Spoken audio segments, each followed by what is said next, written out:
Assalamualaikum warahmatullahi wabarakatuh. Alhamdulillah, alhamdulillahi rabbil alamin. Assalatu wassalamu ala asrafil anbiya'i wal mursalin, Sayyidina wa maulana Muhammadin. Ashhadu an la ilaha illallahul malikul haqqul mubin wa ashhadu anna Muhammadan abduhu wa rasuluhu was-sadiqul wa'dal amin.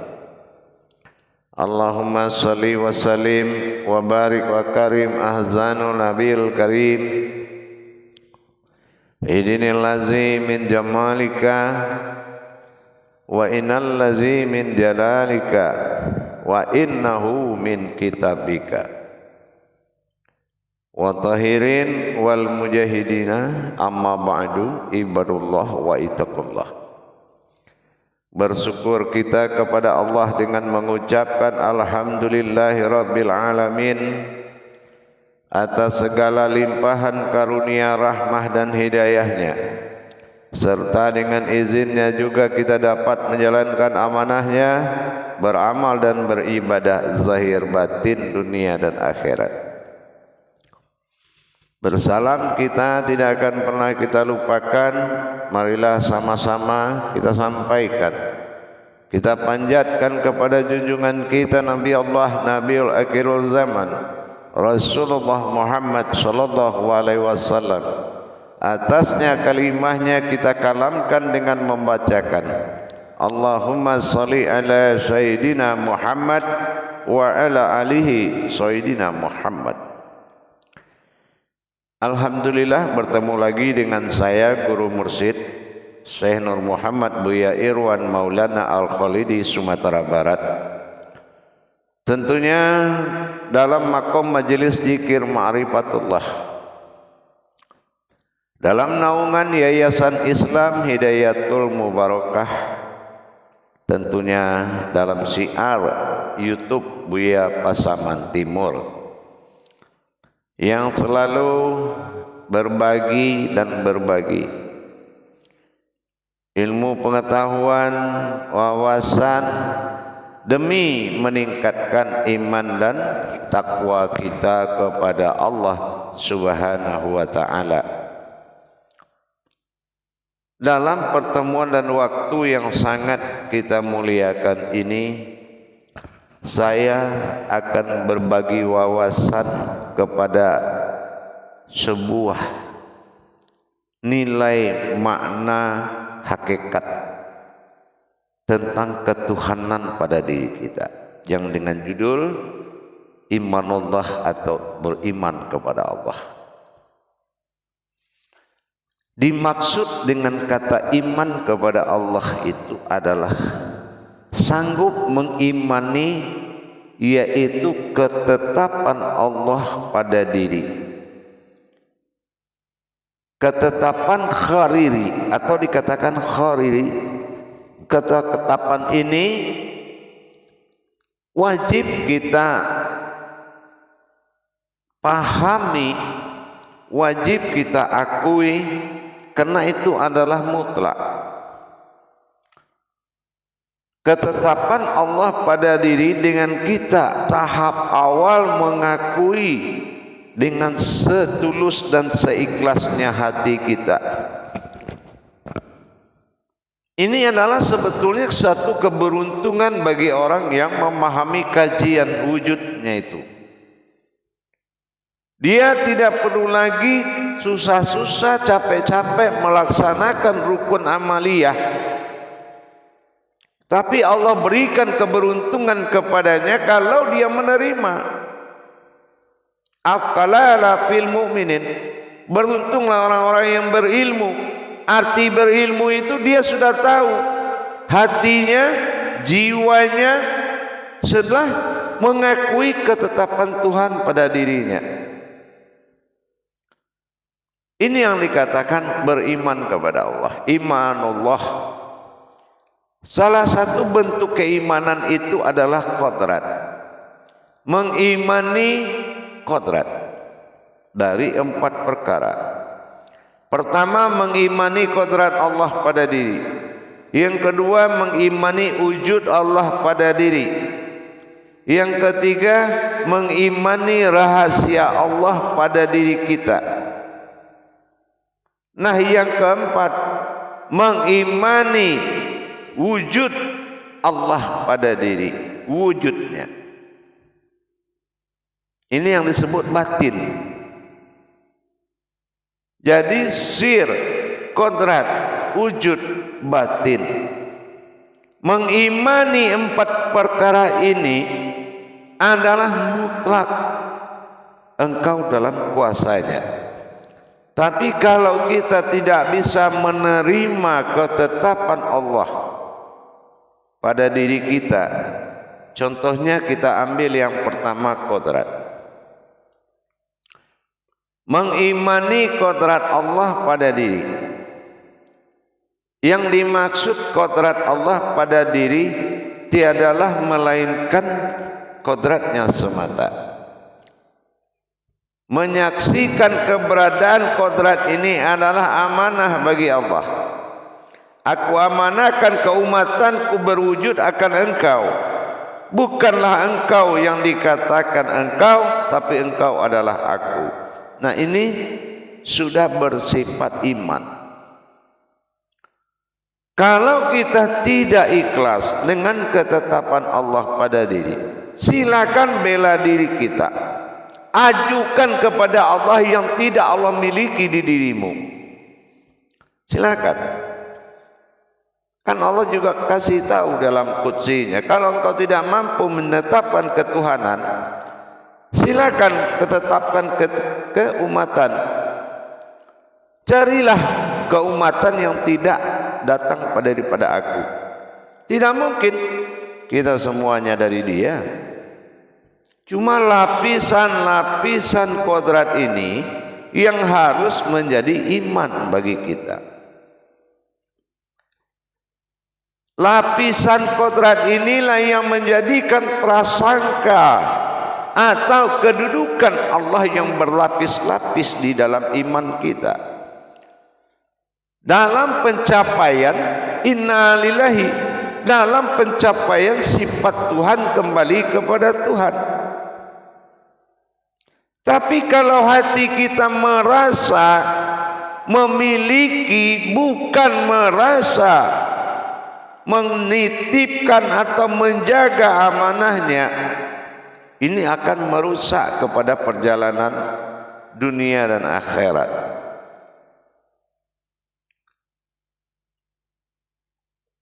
Kita ambil sebuah percontohan mengenai kodrat.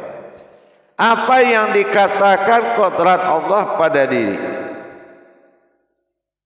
Nah, seperti kita pelajari, kodrat itu kalau tidak Allah berikan kekuatan sifat, dia tidak akan bisa menerima kehidupan. Tapi kehidupan siapa? Sifat apa yang dia tanamkan? 7 sifat pada Allah: kodrat, iradat, ilmu, sama, basar, kalam, hayat, sehingga hidup nyatalah berwujud. Tapi pernahkah kita berpikir setelah semuanya hayat, apakah hayat ini ada kodrat manusia di hayat ini?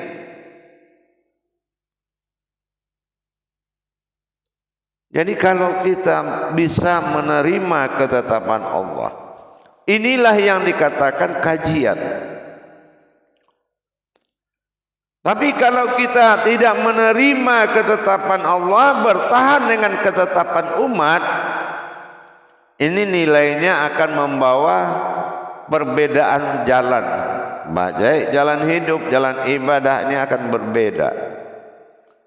Tapi kalau kita mendirikan keasmaan Allah, apapun itu yang diberikan nama ini adalah menuju sebuah diri. Diri adalah wujud penyimpanan di mana Allah bersembunyi pada diri.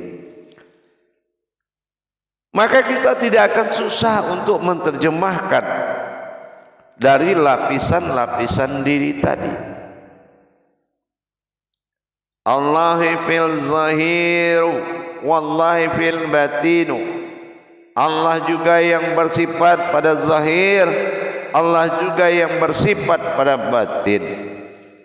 Menerimakah kita ketetapan kalau kita ini zahir dan batinnya Allah yang sebuah kodrat bernama sifat? Bersifatnya aku pada sifatku sendiri, ini pengakuan dua mutlak.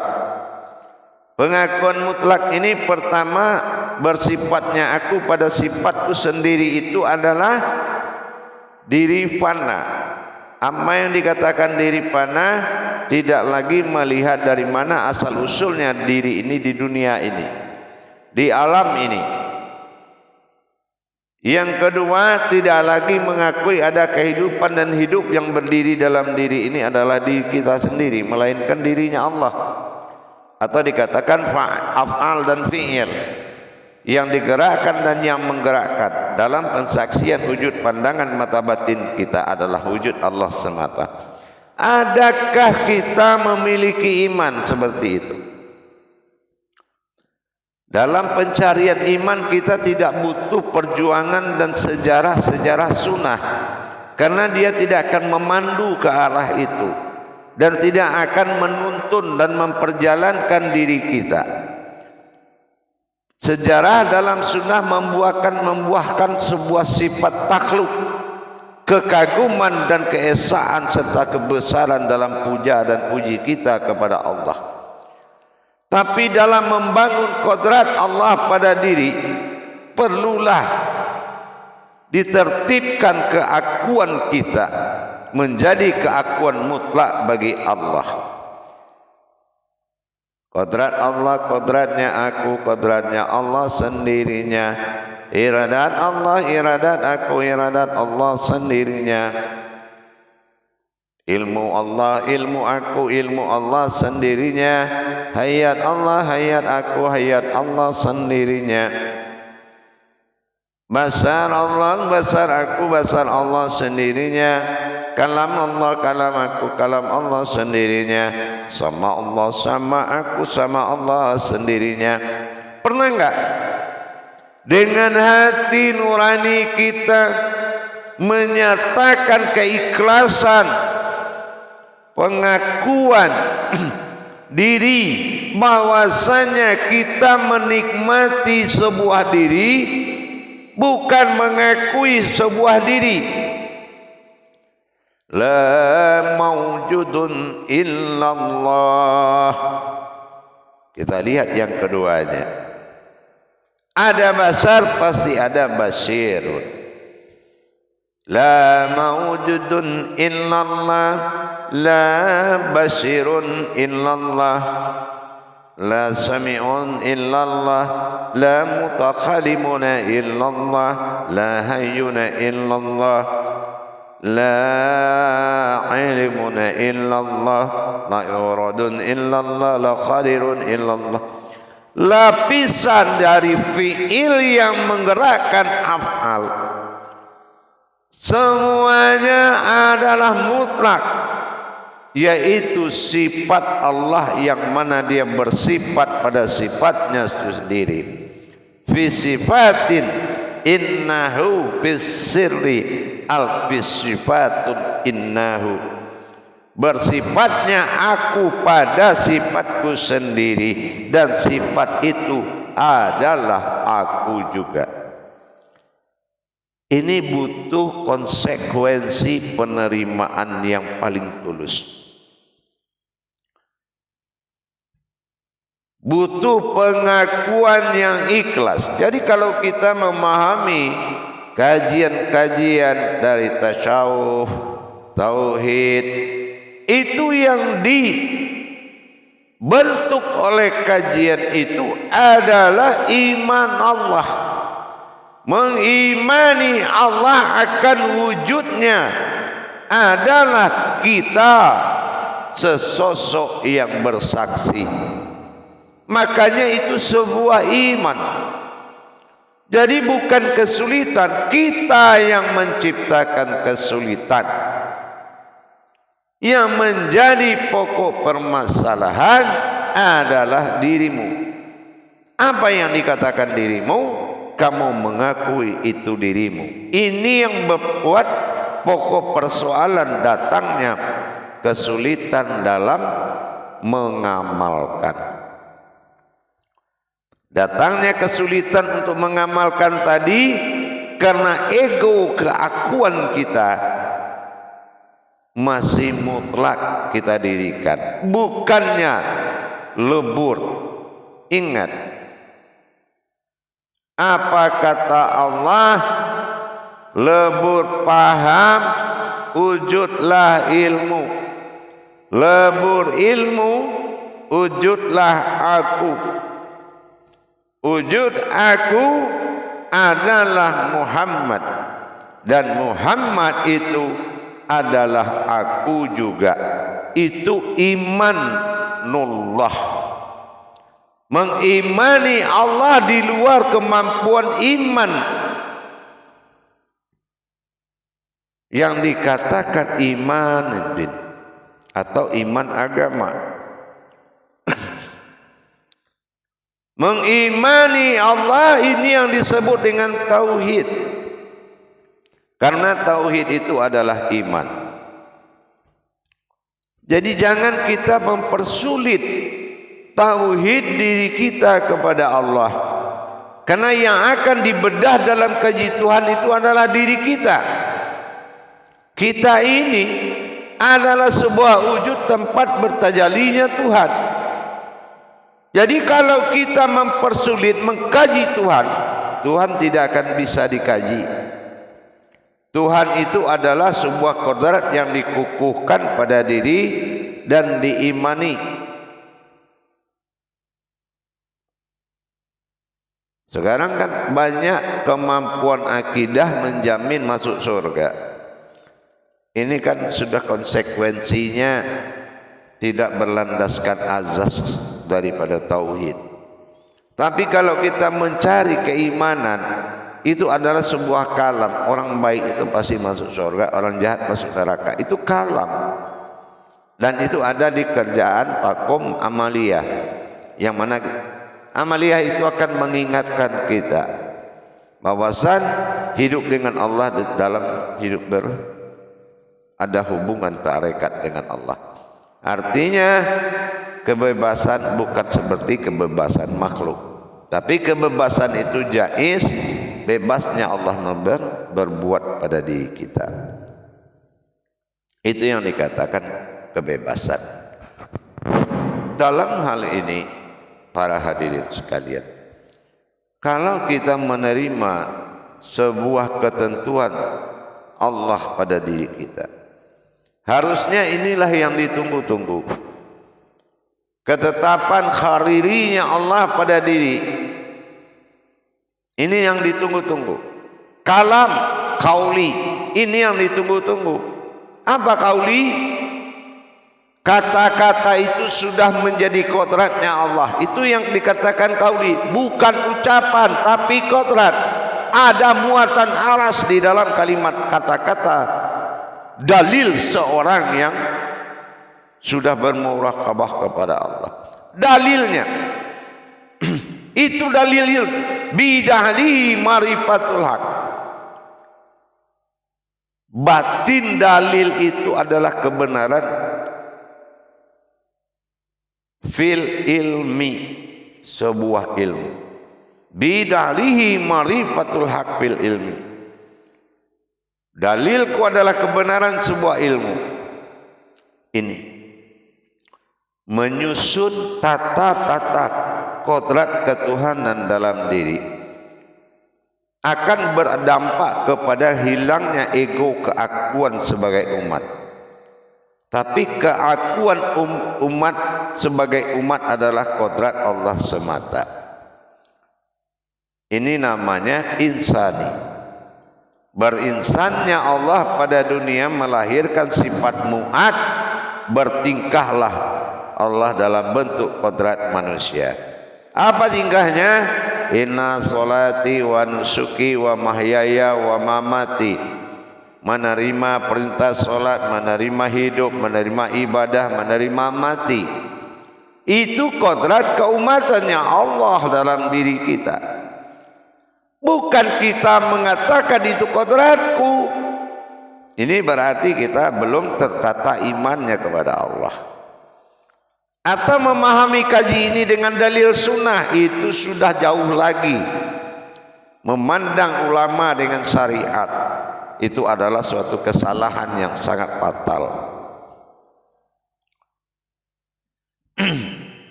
Kalaulah kita tahu bahwasan peragaan ini bukanlah penentu, peragaan ini adalah suatu isyarat, itulah syariat. Hakikat adalah pengendalian Tuhan dalam bentuk rasa. Tarekat adalah bagaimana memperjalankan sebuah wujud kepada asalnya, dan marifat menetapkan wujud itu sendiri dalam wujudnya yang berbuat. Ini adalah makom yang paling indah, sehingga aku bersaksi itu mutlak. Kesaksian mata hati, mata batin yang membuat nilai derajatmu tinggi akan mengangkat martabatmu ke tingkat ilmu. Jadi kalau kita menerima kajian ma'rifatullah, bagaimana kita berusaha kenal dengan Allah, itu tidak akan bisa. Tapi bagaimana kita mengenal suatu kodrat yang dekat dengan Allah, yang kenal dengan Allah, itu baru benar. Mengenal Allah bukan berkenalan dengan Allah. Mengenal Allah, mengenal kodratnya yang kenal dengan Allah, sehingga masuklah batin kita dalam pensaksian. Itu yang dikatakan marifatullah. Dan begitu juga setelah kita mengenal wujud dan maujudnya, begitu kita takbir dalam salat, apa kata Allah? Orang yang tidak sombong dalam salatnya kepadaku adalah orang yang tidak melihat dirinya, melainkan melihat wujudnya Allah semata. Karena tidak ada yang ada di sampingku. Qiyamu binafsihi laisa kamitslihi min syai'un. Tidak ada yang setara denganku, dan aku berdiri sendiri, tidak ada satupun yang ada, meskipun sebuah perumpamaan itu juga tidak akan ada. Dengan ini kita berpikir lagi, bagaimana kita bisa mendapatkan makom tersebut? Tentunya dengan belajar mentadabur diri dengan iman Allah. Kalau Allah yang diimankan mawujudnya pada diri, kalau Tuhan menjadi imanan, kodrat berasma namanya Allah. Jadi kalau ini adalah iman Allah, berarti kita beriman akan Allah pada diri. Mana bersifatnya Allah pada diri, mana berkodratnya Allah pada diri, mana bermakom wujudnya Allah pada diri, mana bermakom batin Allah pada diri. Menjadilah sewujud dinamakan Dia. Kita lihat di surat Yasin itu, alif dari kun itu tidak berwujud. Ya, artinya ada, kembali kepada ketiadaan. Dia ada, dilihat tidak ada. Yang tidak ada itulah yang ada. Nah, di sini datanglah tadaburnya pada kata fayakun, ada waw di situ, menandakan hu atau dia. Ada aku, maka adalah dia. Dia afar, aku banal. Dia ahad, aku wahid. Maka alif seumur-umur tidak akan terlihat. Pada kun. Bisakah kita melarikan pemahaman itu kepada diri?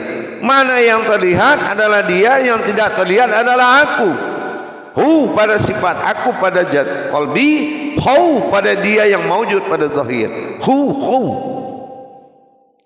Ada iman kita di situ. Kalau ada, itu iman Allah namanya. Jadi jadilah kita orang yang ikhlas dan siap dalam wujud pembentukan tajalinya Allah maujud pada diri. Tapi kalau kita persulit dengan kita penuh tanda tanya, dengan kita penuh berpikir, ragu, bimbang, tidak berani mengambil keputusan, tidak yakin ketetapan Allah, ini celaka bagi kita.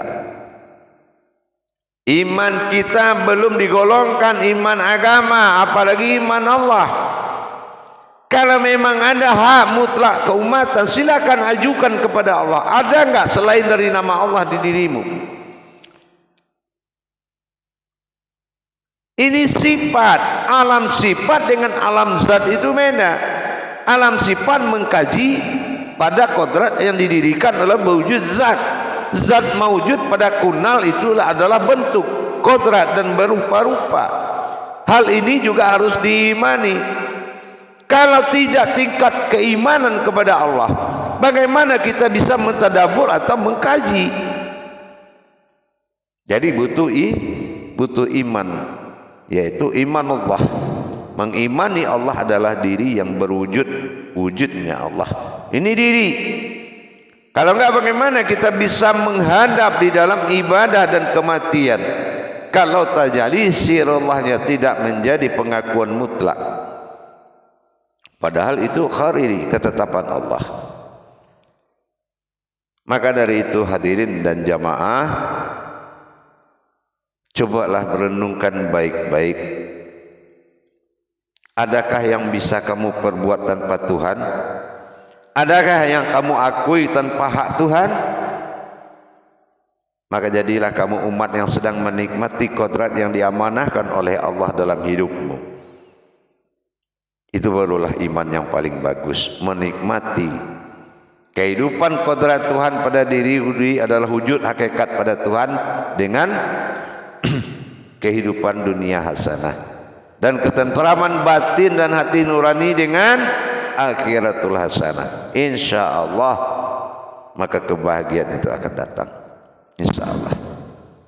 Jangan tentang Allah dengan ketetapannya, tapi jadilah kamu orang yang menikmati ketetapan Allah.